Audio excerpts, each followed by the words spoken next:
Okay, the big news that dropped over the weekend while most of us were asleep was that a massive RPG franchise got announcement of another installment. You guys all know what I'm talking about, obviously, and that is Kingdom Hearts 4.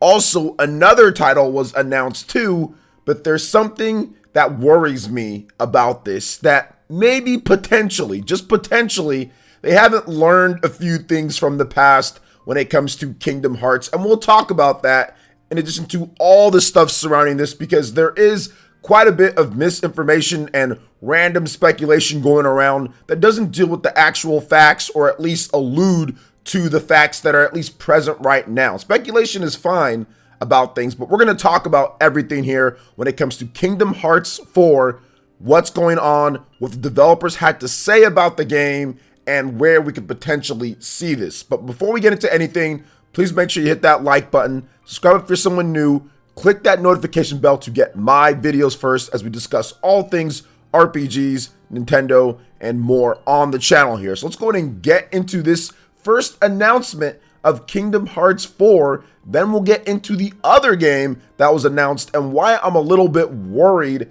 about the franchise of Kingdom Hearts.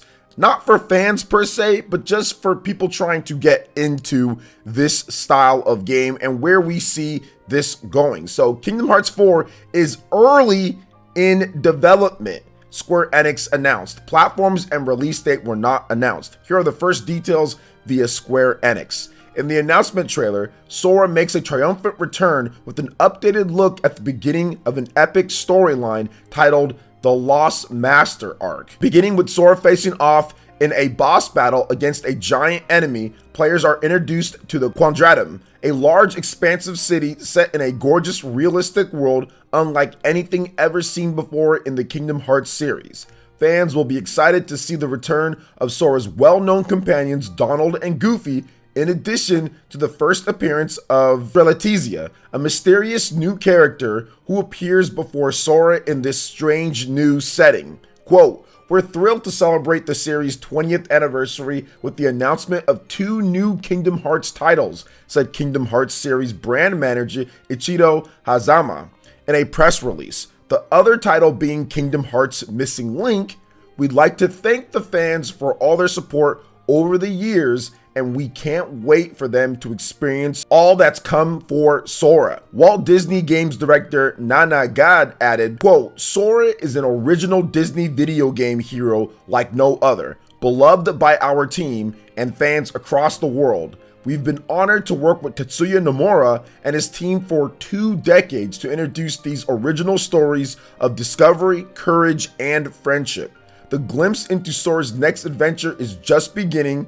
We can't wait to show more when the time is right." Now, also, there was the smartphone game Kingdom Hearts Missing Link announced for iOS and Android with a closed beta test that is planned for 2022. And here are the details on that game and what worries me just a bit by just this announcement right here. Kingdom Hearts Missing Link allows players to embark on adventures from the realm of Scala and Calium into the real world. Players will be able to engage in exhilarating battles against the Heartless and discover a new original story.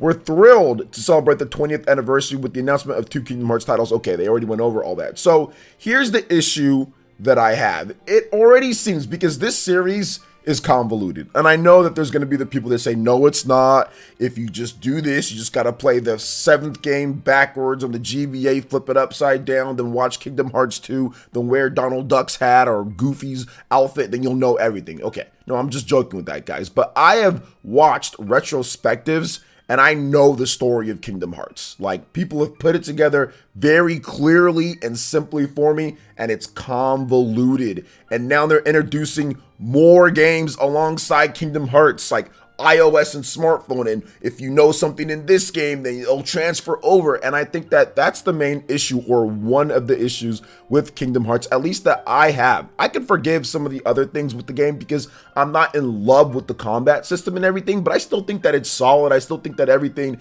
is good for the most part. It's not a bad game, but the convoluted twisting and turning storyline that kind of goes all over the place with all these random games that they're introducing at times creates issues for people that are trying to follow along with the story, and it does make it incoherent for many people out there. Even when you watch a retrospective and somebody, a perfect Kingdom Hearts fan, can put together everything right in order, what's going on, it still is just kind of like, huh? At times. And I think that's where some of the fatigue set in with Kingdom Hearts 3 and people not knowing, alluding to different games because of the gap between Kingdom Hearts 2 and 3 and everything else you need to play in between that. So I kind of wanted to hear them say, hey, this is going to be a little bit of a fresh start and we're going to kind of do things a bit differently. And maybe that's the case. I mean, that still could be the case, but then they announce a smartphone game to go alongside with it. So that makes me say, okay, well, hold up here. You know, I will say that this game probably won't come out like 13 years after, you know, Kingdom Hearts 3. Well, I mean, probably, right? I mean, you never know at the end of the day, but like the gap between Kingdom Hearts 2 and 3 was just so massive that I think that that also created a problem too. So I think the fact that they actually announced this not too many years after Kingdom Hearts 3's release is a good thing. But they did say that the development has just begun. They're early in development. So it's not like this game is going to come out anytime soon. And I think that's what some people don't realize. They say early development. So early development does not mean, oh, well, it's going to come out next year. Or, oh, well, it's going to come out, you know, in a year and a half. I mean, that could probably mean like maybe 3 years or maybe more. Development always goes all over the place. And I think that's where I want to start with some of the misinformation and some of the weirdness that is coming out from some people. Some people have already taken to Twitter and taken to places to say, oh, well, it's not going to be on this or it's not going to be on that. Look, guys, this game is probably a number of years off. So simply stating what you think it's going to be on or not, obviously they have target platforms, but people are saying to me, you know, of course, oh, well, it's not going to be on Switch. It's like, well, the Switch 2 or whatever the next thing is out, that's probably going to be what's going to be prevalent by the time that this game comes out. Because some people were thinking that this game is going to come out like sometime soon, but they don't understand the history of Square Enix announcing games and this franchise, Kingdom Hearts, where they announce games extremely early into development and it might not be out for a number of years. Look, even with the huge gap between Kingdom Hearts 2 and Kingdom Hearts 3 being announced, once they announced Kingdom Hearts 3, it still took a number of years after just the announcement of Kingdom Hearts 3 for the game to come out, and part of that was aided by them switching from one engine to Unreal Engine 4 or whatever the case is. But even then, look, sometimes they even know what engine they're going to use. For example, Final Fantasy 16, and yet they still have issues in development because these games are big and complex and have a lot of moving pieces and winding parts when it comes to art and when it comes to design and when it comes to the tech, when it comes to so many different things that factor into making a massive RPG. People start saying all sorts of stuff that we just don't know. Oh, well, this engine, Unreal Engine 5, it can't be on Switch. Well, it can be on Switch. Like, they've already announced stuff like that, and I'm seeing people already say that. Listen, I'm not saying that it's coming to the platform. All I'm saying is that it's too early to start talking about what platforms it's coming to. Like, is it coming to PS4 and Xbox One? I mean, we don't know. You know, at the end of the day, like, we just don't know. I'm guessing that it's going to be PlayStation 5, PC, Xbox Series, and whatever's next for Nintendo. That's what I'm guessing. That's what I'm guessing. Now, we don't know if there's some type of exclusive deal. Maybe Sony cut a check with them, which will be announced later. Look, they've done it before. I mean, they could do it again, but we just don't know. You know, we just don't know. And there are people that are going around telling people, well, I'm 99% sure this. Oh, well, this. It's like, no, they haven't announced anything, and there's no shred of evidence of anything outside of speculation. So just keep that in mind, guys. Misinformation and people just saying stuff and passing it off as almost fact or near fact or, oh, I know, is going rampant on Twitter at this point. So just keep that in mind, all right? So getting back to the game itself, the art style definitely seems like it's like Final Fantasy, definitely seems Final Fantasy, which, I mean, obviously Tetsuya Nomura, so I mean, that makes sense, but it's even more like Final Fantasy. Like, Sora looks like Noctis's younger brother, or it's like his little cousin or nephew or something like that. He very much looks like, Noctis, which, I mean, some people will like that, some people won't. I mean, I thought it was pretty cool that Kingdom Hearts had its own like cartoon aesthetic, but apparently based off of videos that I've watched, it seems like Sora has a reason for the look that he has. I watched HMK's video, I've heard him talk about it, and so look, I trust him on that one. But, I mean, it does seem like there was a metamorphosis to turn into Noctis at this point when it comes to Sora's look. And he does look kind of weird in some of the screenshots as well. But, I mean, overall, it is what it is. I mean, at the end of the day, like, they got rid of the clown shoes. They got rid of some of the stuff in the design. And I think that they're going for more of, I guess, a mature audience. So they're thinking, hey, the people that played Kingdom Hearts back in the day when they were children are now grown up. I mean, if you look at it, the original Kingdom Hearts came out, pretty much like 20 years ago or something like that. So if you were a kid, if you were 7, 8, 9, 10, whatever the case is, when that game came out, obviously you're much older now at this point. So therefore the character design has been aged up along with whatever story developments that they're going to do as well. So I think that the Kingdom Hearts games, when you look at everything, they're not all, I guess, in sync when it comes to like the stories. Like, you do have to dig a little bit, but I do think that the franchise is legendary, and it's one of the best franchises out there that has such a dedicated and passionate fan base. So I'm definitely keeping tabs on Kingdom Hearts 4. I want to check it out. I want to play it. I played Kingdom Hearts 3. I've pretty much played all the Kingdom Hearts games. I've beat the first 2. I've beat some of the portable ones, Dream Drop Distance and Birth by Sleep and stuff like that. And I think that, once again, like, I'm interested enough to say, okay, well, this is kind of cool. I mean, obviously we have a big announcement, but the game is years off, guys. The game isn't coming anytime soon. It's years off, and they even made sure to say early development, so it's probably more of a proof of concept what we saw with, of course, running in engine, but is everything playable and everything just fine and everything like, oh man, they can release a demo tomorrow or early, next year? Probably not. Or late this year? Probably not, guys. Probably not. So just cool the jets just a little bit, Kingdom Hearts fans. I know it's hype, but there are people that are going around making it seem like this is going to come out like next year and the platforms are deciding it's all PS5 and all. It's like, wait a minute, guys, just wait. We got Final Fantasy 16 announced, I think it was in 2020, right? And now they're still saying it's probably not coming out this year. So 3 years later, games do take the time. And once again, Square Enix likes to announce it early when it comes to the development. They don't announce it like right before it's finished. So yeah, that's kind of what I have to say on this. But yeah, awesome stuff overall. Kingdom Hearts fans can rejoice. RPG fans can rejoice. We've got another big RPG announcement here.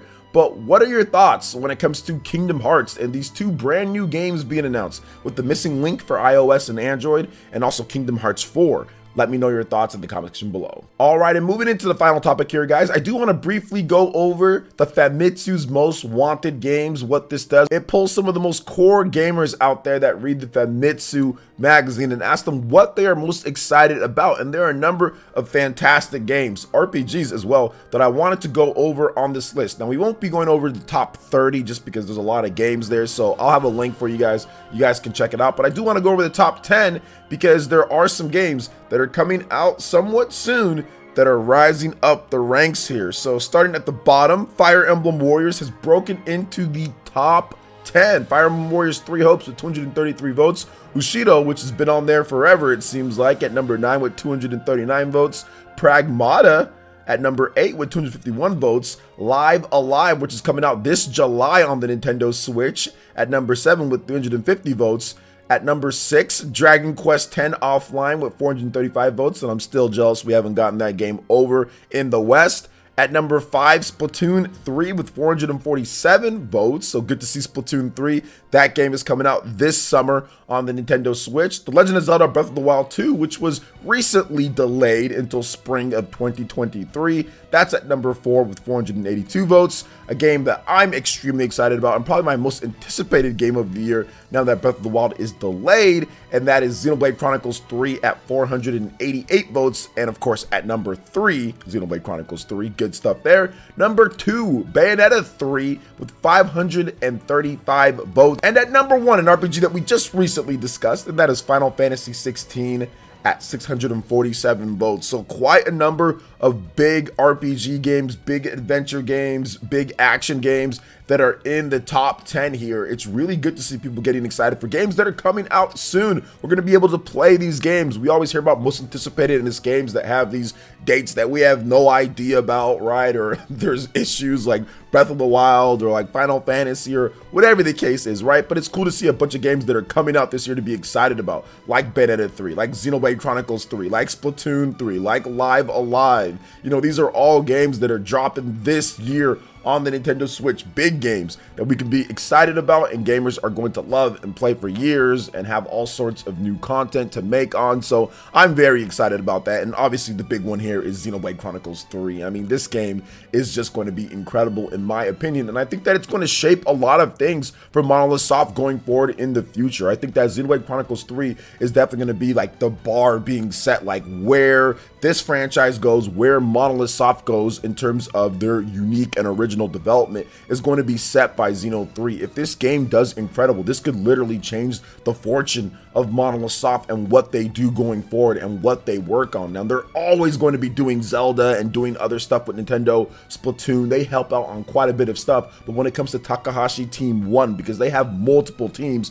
does that team get the funding that they want to get to make the type of huge RPGs for the next generation Nintendo Switch machines that are going to be coming out? Like, do they get that? If Xeno 3 is a huge hit, I think that they do. Now, don't get me wrong, they'll probably get it regardless based on things, even if it is not quite as big of a hit as I would like it to be. But I think that if it really just knocks it out of the park, I think that the funding for what they could do in the future could be massive. Obviously not on the scale of like a Mario or Zelda super mainline, but it could be more than what they've gotten before, because I think Monolith Soft needs that, and that's why they've been hiring and Nintendo's been trying to kind of chip in to kind of get more on these games. And I think that Xenoblade Chronicles 3 will be the first test of that. It'll be the first test of them having a much bigger, game than what they've ever done before. I mean, Xenoblade Chronicles X is the only game that you can compare it to, but they were much smaller at that time, and they made something absolutely incredible with the depth of Xenoblade Chronicles X. So I think that Xenoblade Chronicles 3 could definitely be the second coming of that, and then some, if the cards are played right here, which I do think that it is, because this game has probably been in development for quite some time. So I'm very excited to see the future of what they have to do here. But what are your thoughts when it comes to Famitsu Most Wanted Top 10 Games? Let me know what you think about that, and of course Kingdom Hearts in the comment section below. All right guys, that wraps it up for this video here. Thank you so much for watching. I do appreciate it. Please make sure you hit that like button, subscribe if you're someone new, click that notification bell, and we will see you for the next video. Peace.